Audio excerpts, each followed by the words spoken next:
With the release of Super Mario Odyssey's new Kaizo mode, the game that you thought you knew has been completely torn apart. With crazy platforming challenges and difficult maneuvering, this is the most difficult Super Mario Odyssey has ever been. And with difficulty comes the last kingdom in the game, Moon Kingdom. Not only is the Sphinx removed to prevent an easy Moon Cave skip, but the Bowser fight is arguably one of the hardest fights the game has ever seen, with many veteran speedrunners taking hours to beat the fight for the first time. The twist about this fight is that there are poison waves going through the arena, and touching any one of these waves results in an instant death, no matter how much HP Mario has.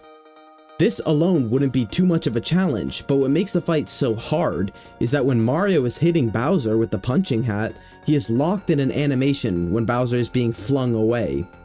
Being caught at the end of a poison wave cycle while in this animation will result in an unavoidable death. The workaround to this is to hit Bowser facing the incoming waves.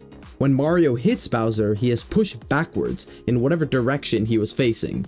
So, if we face the waves, Mario will be pushed back to safety, avoiding death. The next problem, and arguably the most unfair thing about this fight, is that when Bowser does his tail swipes after Mario attacks him, and a poison wave hits Bowser, he will be washed away by the poison and unable to be attacked again, resulting in him jumping away. Sometimes, this feels like it is unavoidable, especially in the second and third phases when Bowser does multiple sets of several tail swipes. It almost seems like there is not enough time between sets of poison for Bowser to stay in place. However, this is what I made this video for. I found a 100% consistent way to beat Bowser in Super Mario Odyssey Kaizo mode, and I made it fast. Here's how it's done. The first thing we need to note is that the poison waves are on a set cycle. This means if we move quick enough, we can get the same cycle every time for each phase. Starting with the first phase, a way to get the fast hat while also avoiding the poison wave is to do 3 roll boosts, roll cancel back left, and triple jump into Bowser. This ensures that you don't get hit by any waves while also not allowing Bowser to jump away.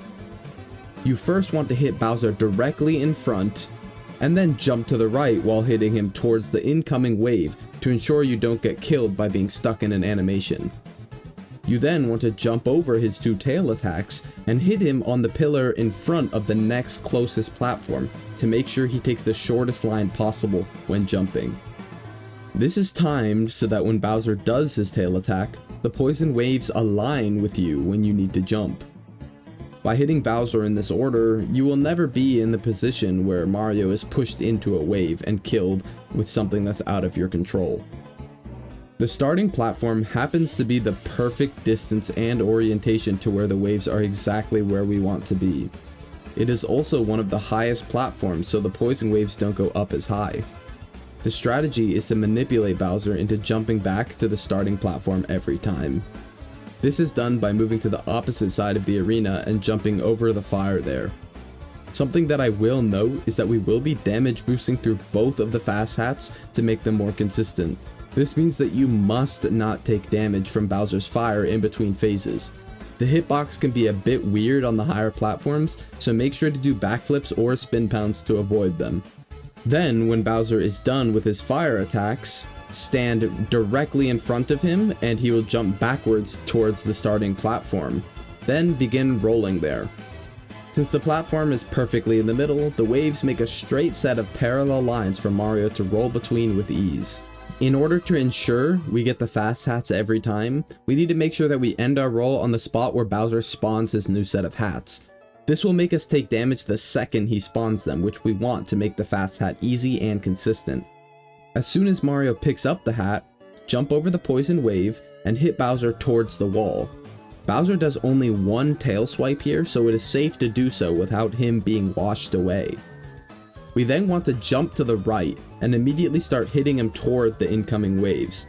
Not only will this push Mario back to avoid the wave, but the amount of time it takes for him to hit Bowser in this phase is the perfect amount to make him start tail swiping when the wave hits him. This ensures he does not get washed away here. The next set of tail swipes is a bit trickier. In order to stop Bowser from being washed away, we need to time our punches so that he starts to tail swipe when the wave hits him. I like to wait a second for Bowser to fall, and then slowly time my punches so that when he puts his hands up to block, the wave is just then hitting him. This makes him tail swipe over the wave and avoids him getting washed away. We can then hit him normally and make sure to hit the pillar closest to the adjacent platform to ensure he takes the shortest line. We then want to repeat what we did for phase 2, rolling over to the opposite side of the map, avoiding the fire, and making sure to manipulate Bowser to the same platform as before. The last fast hat is the same, except you need to wait a little bit longer before taking damage. We then want to repeat the same thing as phase 2, hitting Bowser towards the wall, then jumping to the right and hitting him towards the incoming poison wave. We then want to do the same thing as before and time every single one of our punches to make sure that Bowser starts tail swiping when the wave is right in front of him. Notice how I wait between each increment for the waves to almost touch Bowser. We can then simply repeat this for all of his tail attacks until he's finally defeated.